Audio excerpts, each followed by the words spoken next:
3. Hi, my name is Amy Hyatt, and our health technique is therapeutic journaling. Hi, I'm Khan Abramovich. I'm Jessica Shockley. And I'm Katarina Reyes.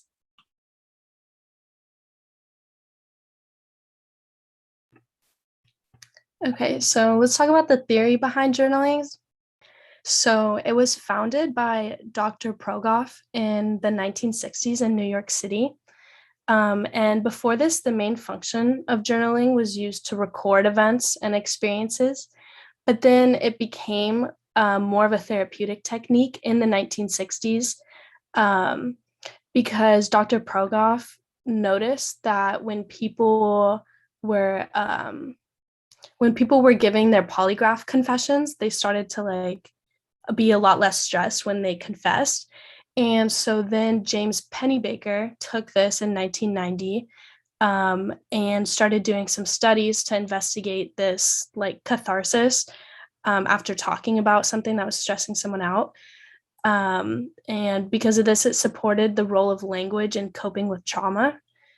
And since then, they found some positive effects on journaling, such as that it combats suppression of events and emotions because you're physically writing them and thinking about it. And this can also bring awareness to those thoughts.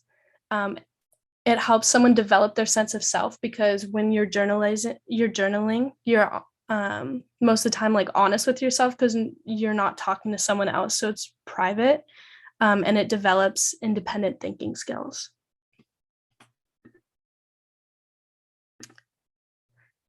And so some of the articles that we found, we'll go over now. So the first article we found is benefits of expressive writing in lowering rumination and depressive symptoms. And in case you don't know what rumination is, it's pretty much thinking about something over and over again, and it's common in people with depression.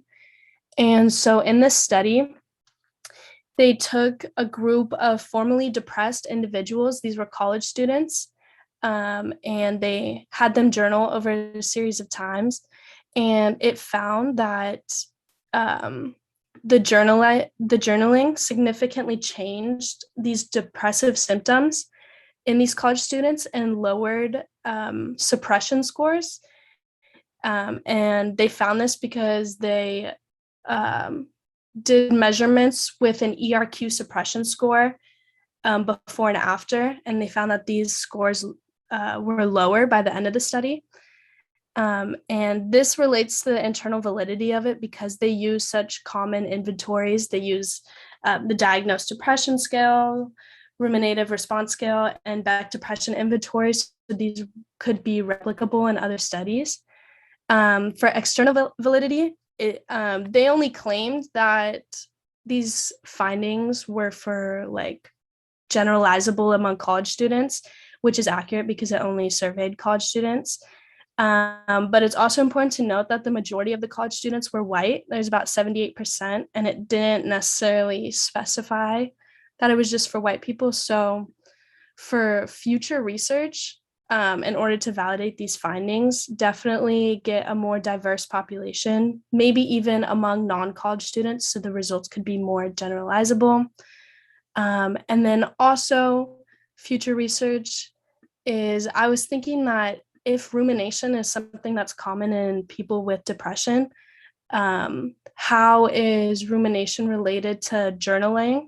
Because it did say in the article that it's not necessary to journal every day because that could be kind of like rumination. So maybe just investigating that link a little more. Okay, so on to the next couple studies. The second one that we found was titled Enhancing Stress Management and Coping Skills. Enhancing stress management coping skills using induced affect and collaborative daily assessment. So essentially, women underwent cognitive affective stress management training, which helped identify the source of stressors and how to manage them. And daily stress and coping experiences were written down daily by the women in the training. Improvement in negative affect management was found, but it differed in their overall changes. Collaborative assessment and induced effect were used as well. So the methodological issues were the fact that there was a lack of a control group and diaries were completed in the comfort of their own home. So the environment may have impacted the motivation to complete the diaries, or there might have been like a bias that was included. External validity. So the females were between 20 and 35. Ethnicity was not included. So we don't really necessarily know if the demographics matched the population in the US. Additionally, internal validity, the data is self-reported by the women and desire to please researchers may play a part in results. The lack of control group also denies the ability to make causal claims. And future research for validation would be the replication of a study is important, but including control groups are even more important. So also incorporating the analysis of one's client by the therapist conducting the stress management training can help rule out some biases. Thirdly, the effects of stress management techniques and gratitude journaling in the management education classroom. So this one was about researchers who looked to see if stress management techniques, gratitude journaling, and a combination of both helped improve well-being. And stress management techniques involve deep breathing, guided imageries, positive self-talk, etc. Gratitude journaling and combined technique had the most increased reports of well-being, and it was over 12 weeks. There was a control group present, and business majors were the only students that were evaluated, so that may be an issue. And in terms of participants, there were 117 participants, 59% men, and 83% of all participants were Caucasian. So again, this poses a demographic issue, and they were between the age 20 and 27. Internal validity is when, so basically the classrooms were assigned to be a specific group based on professors' willingness to participate, which poses another confounding variable, and techniques were done inside and outside of the classroom. So a lack of consistent environment and the distribution of techniques also poses an issue. Finally, for future research and validation, creating a study where weekly journaling is done would be important. Replication with other majors or at different universities would also be very useful. And lastly, just one of the last article that we looked at was the follow-up of coping skills trainings in adults. So this one is in adults instead of emerging adults or the youth, those with sickle cell disease. So the analysis of daily pain and coping practice diaries. So patients with coronary artery disease wrote diary entries for 8 weeks in order to reduce anxiety and stress. And over time, patients were able to feel more relaxed and deal with the distractions due to increased concentration. So there was no control group. 8 out of the 24 participants did not complete the mindfulness stress reduction activities. And there was a consistent location, which was great. But out of, I believe, the 16, only 12 completed the diary. And then out of the 12 participants, 8 were men, 4 were women, that were all recently diagnosed for coronary artery disease and evaluated for depression. And severely depressed participants were dropped from the study. Daily participation is ideal for internal validity, and only a select few did the activity. And the last half of the course, there was less reported enthusiasm about participating. Lastly, for future research for validation, replication with a large population of individuals is ideal. The inclusion of all different levels of depression may be great, but they can be blocked into different groups in order to offset the possible lack of representative groups or a lack of random assignment. And lastly, making sure there's a diverse range of ethnic backgrounds. The overall findings we found, Jessica will present the second one, but we found that journaling paired with other mindfulness activities can lead to improvement in feelings of depression, patience, and overall well-being. And then in the study that I talked about before, it found that journaling significantly reduced depressive symptoms such as depression.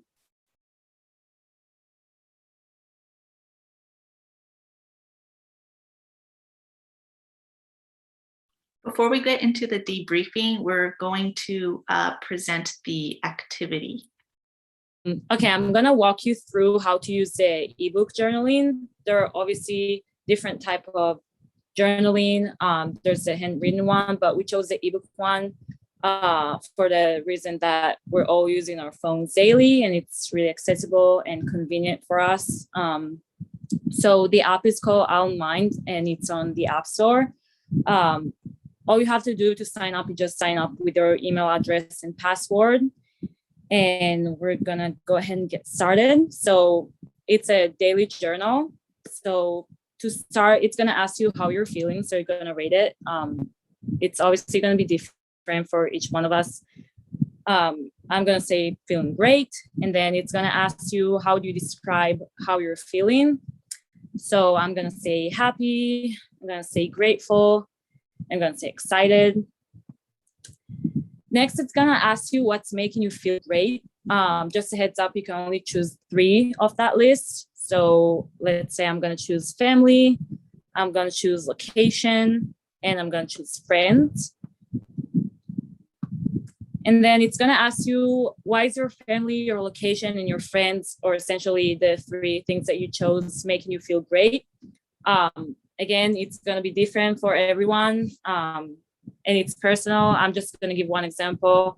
My family supports me 24/7 from so far apart. So I feel loved and confident. And then you're going to hit next. It's going to ask you what thoughts have been making you happy recently. I'm just going to say the fact that I'm going home for winter break made me feel really happy recently.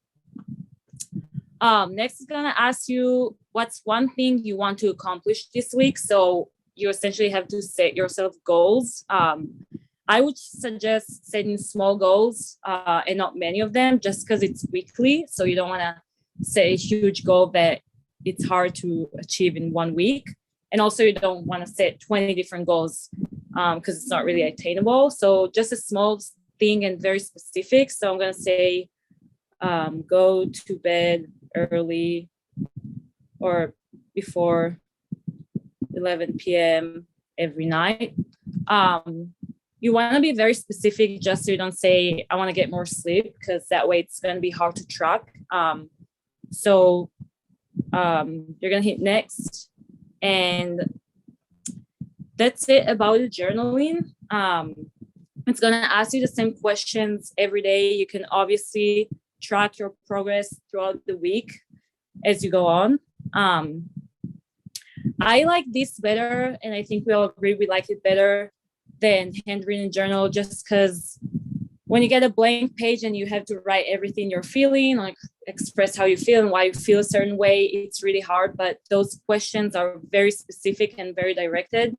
And we think it's easier to narrow your focus on what you're feeling, how you're feeling, and why you feel a certain way with the questions given. And another thing about this app that we really liked is all the other features in the app. So you can do some breathing exercises to reduce stress and anxiety. You can do morning and night exercises. There are a bunch of articles about family and friends and relationships and why sleep is important. The last thing about this journaling app that we really liked is close friends.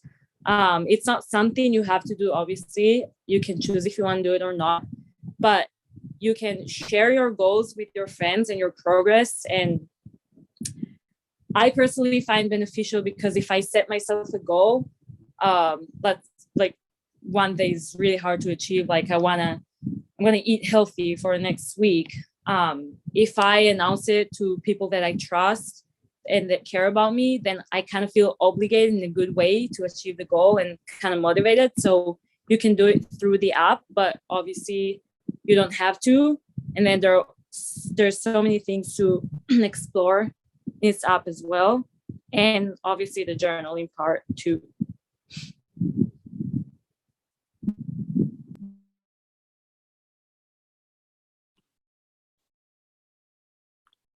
Okay.